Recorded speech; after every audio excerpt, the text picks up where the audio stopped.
social media imo mandinotenderera ndichitsvaga kuti zvinhu zviri kufamba sei. Nhasi zvandasangana nazvo vazukuruka, tinongorarama vazukuru, ende chinotiraramisa ndiMwari. Anditi, so listen, kana wanga usati wasubscribe, panapa tinokudza zvinhu zviri zvinotoitika. Manzwa vazukuru, hatingotaure drama rega rega, hatisiwe macomedy. Zvinoita secomedy zvimwe zvacho pazvinenge zvichitoitika. So subscribe panapa, wobva waitena on notification bell so that whenever we upload a video you will be notified. Anditi, a big shout out kunewe Reason Joao, a big shout out to you mzukuru.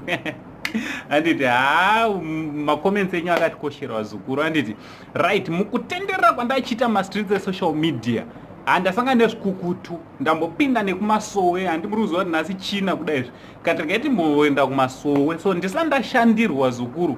Pane vamwe vanga vachishandirwa pamperi,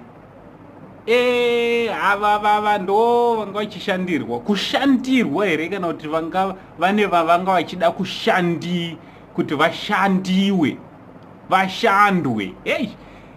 Kavidhio kacho ndokanotevera vazukuru, zvionerei mega zvaitika kwandiri kubvawo, kwandina kana nemashoko. Ndinokumbira baba mutambo weropa poni stay divine sign baba vamasimba wose mazita andatsindika nembiya. Ndinokumbira baba kundoparara kwavapenyu kana kundokuvara kwemupenyu pasi pezuva. Imi ndimi Mwari kana musiri imi mitenzi. Nguva yana maikoro maimboita utsinye uhu. Saka ndakunokukumbira tenzi pakatsikwa zuva rikadzima, navaranda ngavadzime panyika. Ngozozvionereni, zvakaoma vazukuru. Ndinobva ndashaya kuti ndiMwari upi anenge achinamatwa Mwari anonzi ngauraye vanhu. Unozva kuti tinongorarama hedu nehama dzedu ka. Vanhu havana kuchena mwoyo muzukuru. Unenge uchingorarama uchingochengetwa naMwari. Ndoma hansi ndotaura mashoko akawanda, unochengetwa naMwari muzukuru. Because pana vanhu vanobata muzukuru vanenge vachipefoma kuti dai upenyu hwako hwaparara, waenda muzukuru. Ipapo ka ndopa unobva wati uri mutauni. Anditi, sezvaita muzukuru wangu umwe ka. Mwari anochengeta vanhu vazukuru, kuchengetwa naMwari usanyeperwe. Onaiwo kavidhio kari panapa kuti umwe munhu ari kwaari ukoka ari kuita zvaari kuita pasecret, iwo wopindana nedzidzi dzinotevera.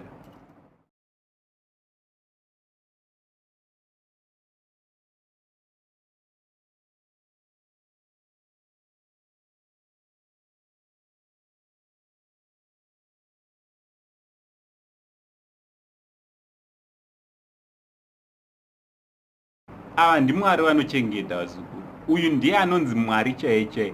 Zvazvekunzi tinokozviraramira tega ka. Maonero kuti mwanasikana arohwa sei nebhazi anga achifanira kuparara ipapo. Manzwa vazukuru, mhepo dzinenge dzasimuka muzukuru, but Mwari oti no, hauna kwauri kuenda.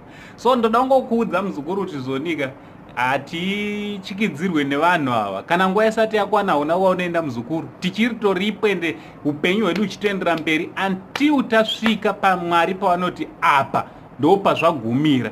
As long as Mwari asati ataura kuti zvakwana, tinoramba tichirarama ende patinenge tichidya mari dzedu, patinenge life painenge ichifamba zvakanaka, vana vedu vachifara ka, uchimuka uchishandira vana vako, ivo vachiita chigodo pauro nekuti hapana zvamunombotiita.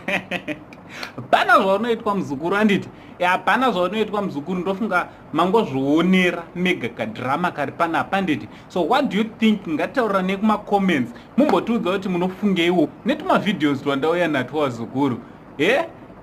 Ngataurira nekumacomment. Ndevenyu sekuru, the only Zimbabwean uncle. Tinokuigirai zvichipisa patime yazvona. Patime, but Shona inenge yakutonetsa zvesho. Shona yako. Avena ndrutara sei Shona. Mobva makomenta muchindudza kuti Shona yangu bo here, bolata here Shona yangu iyo vazukuru. Or should I be using English? My English is a sekuru vevanhu. Nako sendi chitichi, much love.